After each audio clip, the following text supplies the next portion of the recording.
এই সরকার তো দিবে কার, আপনি পাইবেন কয়শটা? আচ্ছা বলেন, আপনাদের জন্য যদি সরকার প্রতি মাসে 10 কেজি করে গম বরাদ্দ দেয়, আপনারা কয় কেজি করে পাইবেন বলে আশাবাদ করেন?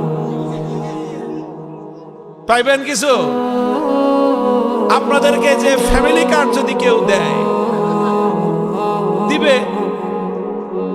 আপনাদেরকে মনে করেন রেশনের কার্ড দিল, এই সরকার তো দিবে কার্ড, আপনি পাইবেন কয়শটা? এই দেশে আচ্ছা বলেন তো, আপনার বুকে হাত দিয়ে কত পার্সেন্ট মানুষ সরকারি অফিস আদালতে গিয়ে ঘুষ ছাড়া, কোনো টাকা পয়সা দেওয়া ছাড়া মাগনায় সরকারি সার্ভিস পান? কত পার্সেন্ট মানুষ পান? হাত উঠে। মানুষ না খেয়ে মরে, তারপরে তো মানুষের গম খেয়ে ফেলায়। ব্রিজ কালভার্ট বানাবে, রডের বদলে বাঁশ দিয়ে বসে থাকে।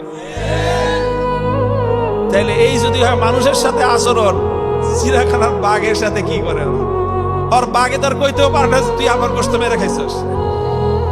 ওই 20 কেজি গোশতে 10 কেজি আগেই যায় গিয়ে চিড়িয়াখানার বাইরেই, ভিতরে যা পাঠায় ওখান থেকে স্টাফ টিস্টাফ যা আছে ওরা গরুর মাংস কিছু আপনার বুনা করে খায়, আর ছাল বাকলা কিছু দেয় বাঘেরে খায়। তো এই খায়া খুয়ে সারাদিন এরকম চিত্তে শুয়েই থাকে। এরপরে এই বাঘরে যদি কেউ খোসা মারেন, তাহলে দেখেন বাঘের তাকাইলে আপনার কলজা পানি শুকায় যায়।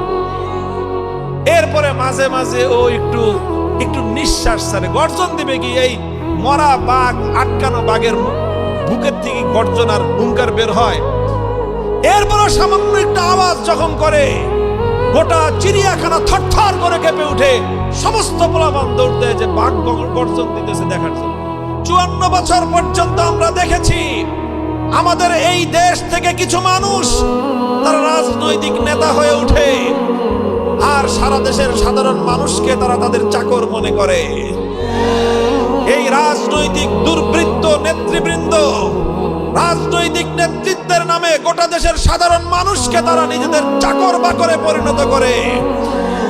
যেই আচরণ করত আমাদের সাথে ব্রিটিশের লাল বেনিয়ারা, যেই আচরণ করত আমাদের সাথে পশ্চিমবঙ্গের দাদাবাবুরা, যেই আচরণ করত আমাদের সাথে পশ্চিম পাকিস্তানের খান পাঠানরা, 54 বছর পর্যন্ত স্বাধীন বাংলার মাটিতে, এই মাটি থেকে জন্ম নেওয়া একদল স্বৈরাচারী জালিম অত্যাচারী শাসক বর্গ বাংলার 18 কোটি মানুষের সঙ্গে গাদ্দারি আর বিশ্বাসঘাতকতা করেছে।